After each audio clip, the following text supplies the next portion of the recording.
Hi hello నమస్తే, welcome to NR TV Telugu.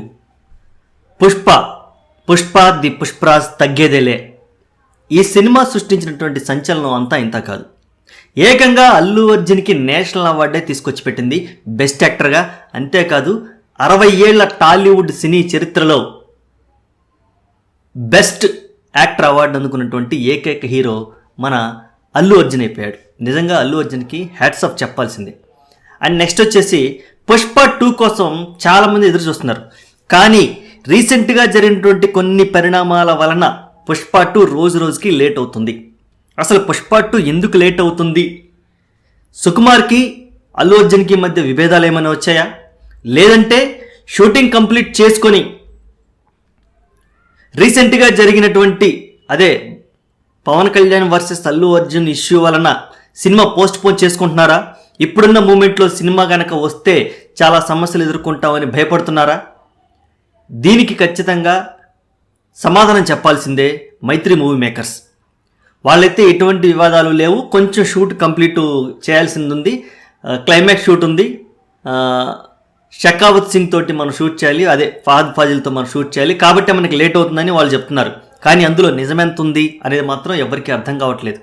కాకపోతే ఇక ఈ విషయాన్ని పక్కన పెడితే సినిమా గురించి మాట్లాడుకుందాం. పుష్ప సినిమాలో కొంతమందికి కొన్ని రకాల క్లారిటీ రావాలి. ఫస్ట్గా మంగళం సీను. పుష్ప 2లో అసలుకి ఏమేమి క్లారిటీ రావాలని ఇప్పుడు మనం డిస్కస్ చేస్తున్నాం. పుష్ప 2లో మంగళం సీని క్యారెక్టర్కి ఎండ్ ఏమిటి? ఆల్రెడీ మంగళం సీని బాహుమర్దిని పుష్ప వేసేసాడు. మరి రివెంజ్ తీర్చుకోవాలి కదా. దాక్షాయినే అసలుకి మంగళం సీను చేతకానోడైతే దాక్షాయినే పూనుకొని మీదకు వచ్చేసింది. అంటే దాక్షాయిని మంగళం సీని ఇద్దరు కలిసి ఎదుర్కోవాలి. తర్వాత జాలిరెడ్డిని ఏ కాలికాకీలు ఏ మక్కి కా మిక్కకి ఇడిసి అక్కడ పెట్టేశాడు. మరి అతను రికవర్ అయ్యి మళ్ళీ పుష్పరాజ్ మీద దాడి చేయాలి. మరి అన్నిటికీ సమాధానాలు చెప్పాలి కదా. మరి జాలిరెడ్డి ఏ విధంగా పుష్పాన్ని అటాక్ చేయబోతున్నాడు? అండ్ నెక్స్ట్ వచ్చేసి సిండికేట్ ప్రెసిడెంట్ సిద్ధప్ప అతని పదవిని లాగేసుకున్నాడు. తన ఇన్ఫ్లుయెన్స్ తోటి, తన తెలివితేటలతోటి, తన బలగంతో లాగేసుకున్నాడు. మరి అతను ఊరుకుంటాడా? ఊరుకోడు. మరి అతను కూడా ఇతని మీద అటాక్ చేయడానికి సిద్ధంగా ఉన్నాడు. ఇక మెయిన్ విలన్ బన్వర్లాల్ షకావత్ సింగ్ ఏం చేయబోతున్నాడు?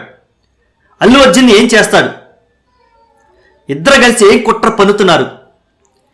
ఈ విషయం అనేది చాలా సెన్సిటివ్ మ్యాటరు, చాలా సీరియస్ మ్యాటర్. వీళ్ళందరూ కూడా పుష్ప మీద పగ తీర్చుకోవాలి. అండ్ నెక్స్ట్ వచ్చేసి ఇప్పుడు పుష్ప ఏం చేయాలి? పుష్ప ఆల్రెడీ సిండికేట్ ప్రెసిడెంట్ అయ్యాడు. అక్కడి నుంచి తన బిజినెస్ని ఎక్స్పాండ్ చేసుకోవాలి. ఎక్స్పాండ్ చేసుకొని తను పై స్థాయికి ఎదగాలి. అంటే జపానో, దుబాయో, ఇంకెక్కడికో వెళ్ళిపోవాలి. అంత రేంజ్కి వెళ్ళడానికి పుష్ప దగ్గర ఉన్న ప్లాన్స్ ఏంటి? మరి ఈలోపు బన్వర్లాల్ షకావత్ సింగ్ పుష్పాని ఏం చేయబోతున్నాడు? ఇక శ్రీవల్లిని ఎలా కాపాడుకుంటాడు? తన భార్య శ్రీవల్లిని ఎలా కాపాడుకుంటాడు? తనతో పాటు ట్రావెల్ చేస్తాడా? లేదంటే శ్రీవల్లికి ఏమైనా ట్విస్ట్ ఇచ్చి సుకుమార్ పెద్ద ప్లాన్ వేసి ఇంకేమైనా చేస్తాడా? ఇక ఇదిలా ఉంటే తన తల్లికి జరిగినటువంటి అవమానం, దారుణమైన అవమానం. నీ తండ్రి ఎవరో నీకు తెలియదురా అని చెప్పి అందరూ తిడుతుంటే వాళ్ళ తల్లి ఏమీ చేయలేక కన్నీళ్లు పెట్టుకుంటుంది. వాళ్ళ అన్నలు ఉన్నారు కదా, వేరే భార్యకు పుట్టిన అన్నలు, వాళ్ళందరి మీద మరి పుష్ప రివెంజ్ తెచ్చుకోవాలి కదా. ఆ ఎపిసోడ్ని ఎంత కీలకంగా తీయబోతున్నారు, ఎలా చెప్పబోతున్నారు? ఎందుకంటే టిట్ ఫర్ టాట్ అంటే హీరోకి విలన్కి ఉండే శత్రుత్వం ఏం లేదు, ఒక ఫైట్ పెట్టి తీసేస్తారు. కానీ ఇక్కడ ఒక సంభాషణ జరగాలి. ఇది కుటుంబ సమస్య. ఆ కుటుంబ సమస్యలో సంభాషణని సుకుమార్ తన రైటింగ్ స్టైల్తో ఎలా నరేట్ చేస్తాడు? ఇటువంటి సన్నివేశాలని త్రివిక్రమ్ శ్రీనివాస్ అయితే బాగా డీల్ చేస్తాడు. మరి సుకుమార్ ఎంత బాగా డీల్ చేస్తాడని నేనైతే ఎదురు చూస్తున్నాను. ఇక నెక్స్ట్ వచ్చేసి పుష్పరాజ్ ఏం రూల్ చేయబోతున్నాడు? ఎవరిని రూల్ చేయబోతున్నాడు? అసలుకి తన గంధపు చెక్కల స్మగ్లింగ్ని ఎంత ఎత్తుకు తీసుకెళ్ళబోతున్నాడు? ఇదైతే చాలా ఇంట్రెస్టింగ్గా ఉండబోతుంది. మరి పుష్ప సినిమా గురించి మీరేమనుకుంటున్నారు? పుష్ప 2లో మీరు ఏవే సమాధానాలు రావాలనుకుంటున్నారు? మీ అభిప్రాయాలను కామెంట్ రూపంలో తెలియజేయండి. వీడియో నచ్చితే లైక్ చేయండి. Thanks for watching.